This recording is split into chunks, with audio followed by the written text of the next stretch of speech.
Hey, well, thanks for joining us on Transforming Theology for a couple minutes here.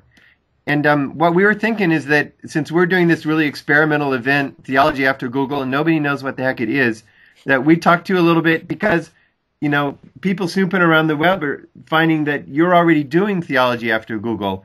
And I wondered, is there any story you could tell about something that you've done online that might represent the kind of thing that we're looking for and that a lot of people are already involved in? Any story you could tell us? Yeah, definitely. I mean, I think I've had Pomo Musings for about 6 years now, and have always sort of used it as a way to explore theology, both when I was just a recent college grad and a youth pastor, and then while I was in seminary as well. And I think for me, I've always seen it as a place where I'm kind of serving the role as a facilitator, and I'm allowing the space to be a place where conversations can hopefully take place. And amidst that, kind of doing some rocking the boat a little bit and creating some waves and allowing for that to take place. I've done a few blog series. Yeah. I did one a couple years ago on the Kingdom of God, and most recently did one on we called it Plurality 2.0.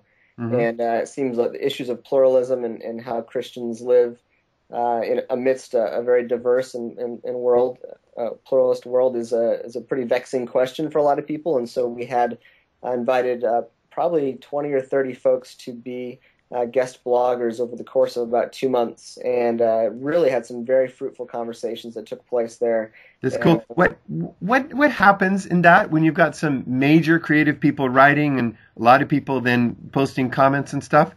What is there a kind of community that's formed, or is it really fragmented? Is there any movement or growth or integration across it? What did you see as Yeah, Matt? I mean, I think the hope is that there would be, as we're talking about transforming theology, that there would be some transformative elements to that.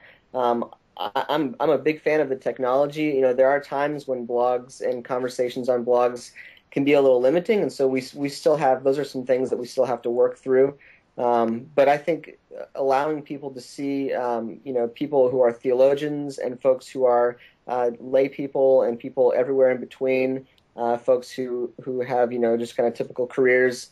It's a great mix and a way to bring all those people together to try and come up with some sort of collaborative view on the issue was really helpful.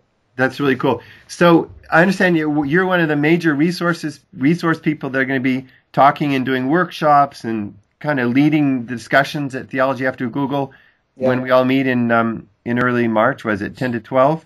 And so if I asked you just sort of point blank, what do you think are a couple of the things you're going to be pushing or the take home messages you're going to be offering to these young up and coming progressive theologians from all over the United States? What would come to your mind to sort of spontaneously? What kinds of things that you are you going to be telling them is involved in doing and communicating and thinking about theology after Google? Right. That's a good question. I think theology is going to have to be accessible. We live in a world where you can go onto Google and type in anything you want and get that information. Um, and I don't know if a lot of the theology that's being done is as accessible as it could be. So I think having something that's um, both accessible and understandable by a variety of folks, not just those who are in the academy, is something that's important. But also something that's just accessible and that people can actually easily get without having to, sign up for a subscription to an online journal or things like that. Hmm. To Yeah. have things that are out there in the blogs and podcasts on Facebook and Twitter. The spaces where people or everyone is spending most of their time these days in the social networking world, Yeah. to be able to have that kind of theology that's sort of kind of hovering around all of those spaces, would allow it to be much more accessible, which I think is important.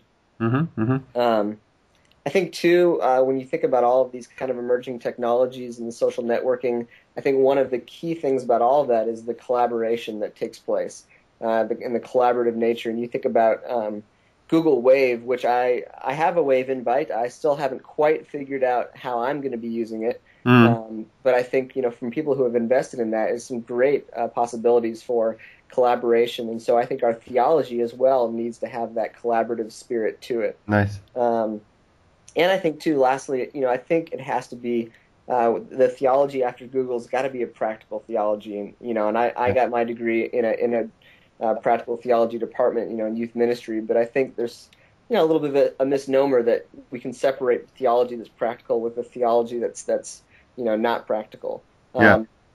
Emerging folks want a theology that works. They want something. There's kind of that pragmatic element to it.